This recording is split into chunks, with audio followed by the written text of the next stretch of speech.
Bonjour Pierre. Vous avez été acheteur de matières premières agricoles avant de mettre votre expérience au service de la gestion du risque de prix.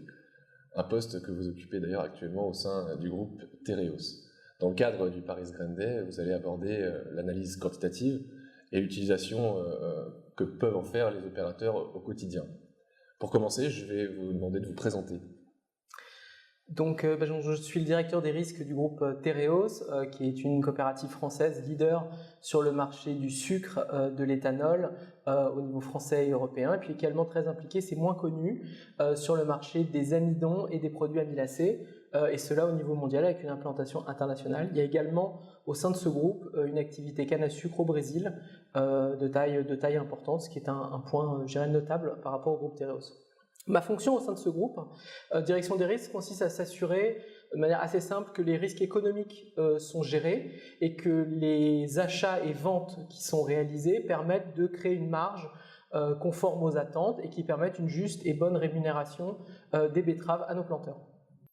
Votre exposé permettra donc de vulgariser une notion liée à l'analyse quantitative, parfois associée à une chasse gardée de l'économétrie de la stochastique. Qu'en est-il réellement ? Alors tout à fait, vous avez raison, ce n'est pas la chasse gardée des gens qui ont un doctorat. Tout simplement quand par exemple vous allez regarder des données de production agricole d'un pays et le niveau du prix des céréales dans ce même pays, vous faites déjà de l'analyse quantitative puisque vous comparez une série de prix avec une série de données de production et vous essayez d'en tirer une relation de causalité ou de relation entre ces deux séries. Est-ce que vous pensez que l'activité des fonds peut avoir une influence sur le profil d'un opérateur ? Si on prend l'exemple américain, leader à l'export, mais également stockeur. Alors, dans l'exemple américain que vous donnez, je pense que ma perception est que les États-Unis au global, du fait de leur industrie des fonds, du fait qu'ils publient des statistiques de très bonne qualité, l'USDA, régulièrement, ils sont très présents d'un point de vue de la communication, les chiffres sont extrêmement scrutés, ils font un peu la pluie et le beau temps sur les évolutions des prix des céréales notamment.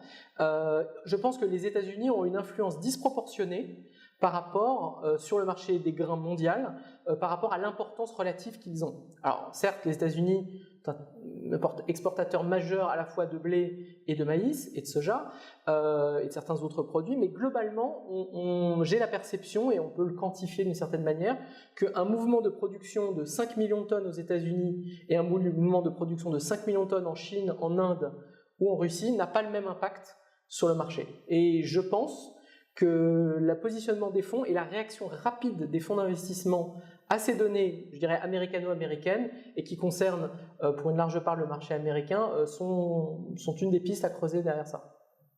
Kim, avant de conclure, je souhaiterais vous donner la parole pour le mot de la fin. Eh bien, bienvenue à Paris et à très bientôt, plaisir de vous rencontrer. Merci.